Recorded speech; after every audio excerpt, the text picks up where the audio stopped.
What's going on, guys? Welcome to another review for Summertime Rendering. This is episode 18, and with me, as always, I have Loosepade. Mm-hmm. Yeah, a lot to unpack in this episode. Like there was some, there was one thing that was, really obvious to me, but there were a lot of things that I was not expecting, to be revealed in this episode, particularly when it comes to Shide's origins. Yeah, that and also the backstory of Haine as well. Yeah, so they eventually reveal that I guess the origins of the shadows is that they're actually aliens that that were, I guess they crashed down to Earth from a meteor, near off the coast of Japan, pretty much around the same island where Shinpei and the others live. And back then, the people on the island were dealing with a famine. So the meteor crashed, and it took the shape and form of a whale at the time, and then it washed it up in the shore, which the people at the time, wanted to use the flesh of the whale, to feed the village. But then it turns out it was actually a shadow, which in turn took the form of the little girl who is the original Haine, and then it not only copied her, but it devoured her. Yeah. I can't say I expected the aliens explanation, to be honest. No. That one kind of came out of nowhere. But yeah, it's even more disturbing once we learn. I forget the priest's name. What was it? I think he goes by the modern name of Karakiri. Yeah. So like Shinpei and him have I think a hint too was that when we briefly saw what supposedly, like in that one episode, what Shide looked like in the past, and he looked like he was some kind of a Shinto priest, and I think that was a pretty big hint. So I kind of thought about that. I was like, yeah, I feel like the priest definitely is hiding a lot, or is hiding something. Mm-hmm. And I also found it interesting that both Shinpei and him were talking about about the things they like, and especially like them playing Karakiri liking Final Fantasy VII of sorts, which I didn't expect them to name drop of all things. But anyway, yeah. So eventually, after some pleasantries, Shinpei, holds him at gunpoint, and then just reveals a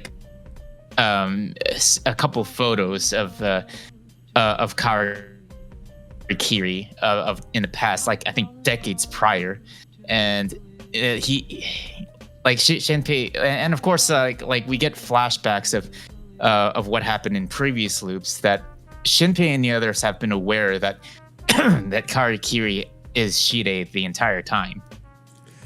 Yeah, it is originally brought up by Hizuru, the possibility that I think it was Hizuru, the possibility that the priest could be Shide. But I'll be honest, like her assumptions for why is kind of flimsy, because she just kind of, all she says is that it's because she's always felt uneasy around him, which really isn't much to go off of. So I kind of wish they had a little bit more grounds to go after him. Although of course, as we know, they end up being right. But it just kind of is based on basically just how she feels around him, I guess. I think it was like Shinpei was kind of doubtful about it at first. Well, Shinpei does have the evidence. He does have the photos of Karakiri in the past, decades prior. So that's how they obviously can assume that Karakiri, who's the modern day priest, is the culprit they're looking for. Yeah. Well, and we also learn, of course, how because of course it doesn't make sense that he could be that old, because that all this happened, I think they said 300 years ago.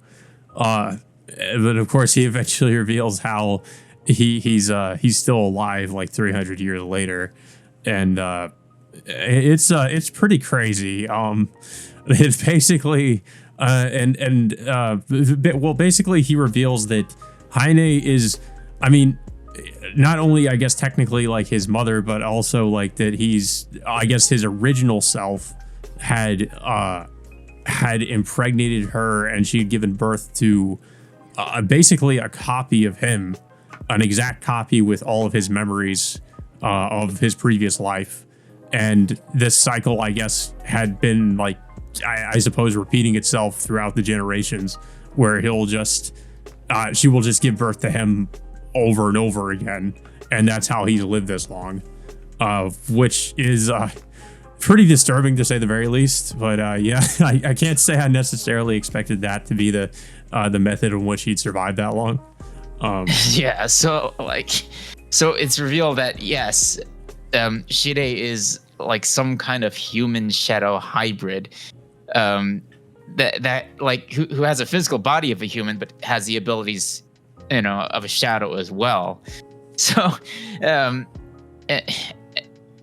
of course, we know with all this information going out, Shide reveals that he was the one who ended up killing Shinpei's parents, as a method of taunting and torturing him, I guess. And Shinpei, of course, was tempted to shoot him, but Ushio, not wanting Shinpei to be a murderer, pretty much decides to step in and slice Shide's head off.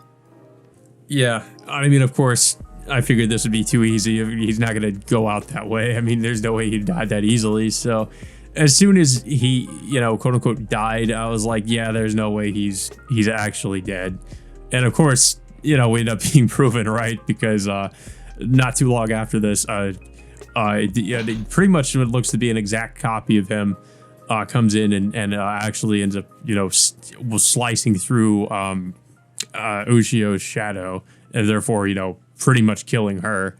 But what's also interesting is that Shinpei was trying to confirm that he was Shide based on a what was it, like a burn mark or a scar on his arm that he would have had, but he doesn't actually have one.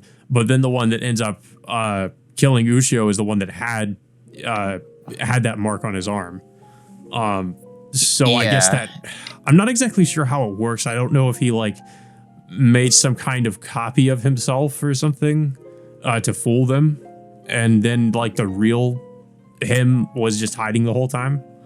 Not exactly sure how, like what he did there. I guess that might have something, maybe he did, or maybe just another shadow maybe like took his form or something. I mean, I guess they can't do that.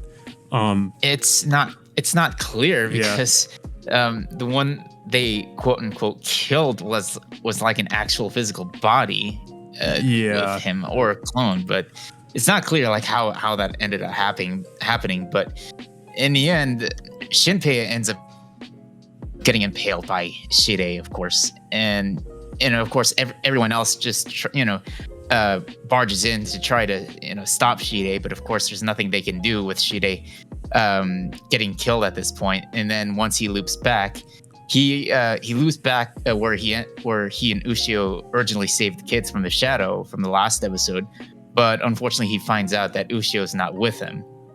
Yeah, and I kind of figured at one point like things would turn left for Shinpei, because as he pointed out before, he only has one more loop. So I kind of figured that something would go wrong, and this is pretty much where it happened. And I'm not too surprised by that. But then I'm also wondering, like, I mean, it seems like Ushio is now pretty much permanently gone, unless they have some way of bringing her back, which I don't think. I think I have like a theory of how she might be brought back, because in the last episode, she mentions that she was born out of Heine's right eye. And Shinpei also, is in possession of the right eye. So what if, like, Shinpei uses the right eye to somehow bring Ushio back? Yeah, it's possible. And like, and I noticed that Ushio, before she died, she tried to do something, before she eventually disappeared, but we don't really get to see what she did. whether she was trying to copy Shide or she was just trying to do something. But I think she was trying to do some last ditch effort to try to keep herself alive of sorts. But possibly but that, yeah. or just to do something to get to maybe hurt Shide somehow. But yeah, it looked like she tried to copy him or something, because usually that flash is when a shadow tries to copy somebody. Yeah. But yeah, overall, this is a like a pretty revealing and weird episode, to say the least, and how much they revealed about Shide in particular. Yeah, I also liked the expressions in this episode. It had some of the more crazy facial expressions that we've seen in the series so far, especially coming from Shide. Yeah, like, I mean, it's been a while since we've seen these expressions, like especially like the more comedic expressions they had, like back when Shinpei first met the Shadow Ushio. Yeah. But yeah, overall, this is a pretty good episode, and pretty well done cliffhanger, to say the least. What I also thought was funny is that because like the version, I don't know who subtitled the version I was watching, but there were some errors, like translation errors with the subtitles, and some of them were kind of funny because I'm pretty sure it's not an accurate translation, because at some points they were calling the priest sus, and I'm just like, that's not, that can't be what they actually said in Japanese version. Yeah, I think the whoever's translating this is just trying to just like trying to go the extra memes. mile, just playing. Yeah, just inserting memes for no reason. So I mean, I don't think it's something that they would really put in there if Disney were to subtitle this later. But of course, I mean, yeah, that's gonna be a while anyway. But yeah, I kind of had some giggles like about some of the translations in this episode. Yeah. But yeah, this is definitely one of the more intense episodes so far.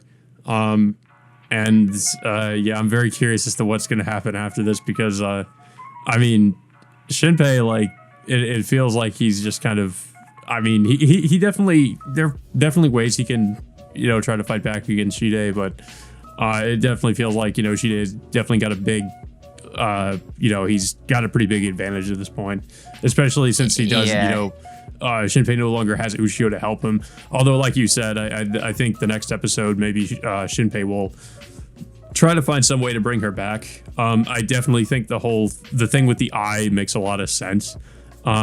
Maybe it's possible that he'll have to sacrifice that eye and then lose it and to bring her back, maybe. But I think it was also mentioned the eye is directly like related to the looping ability too. So it kind of would make sense if this really is the final loop, that he would have to like give something like that up.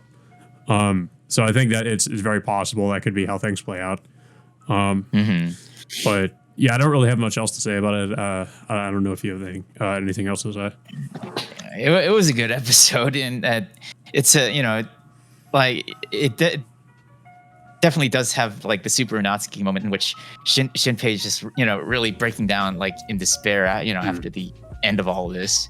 But I'm definitely looking forward to what's going to happen next with Ushio being out of the picture. At least from what I can expect, it will be temporary. Yeah, I definitely think she's most likely going to come back.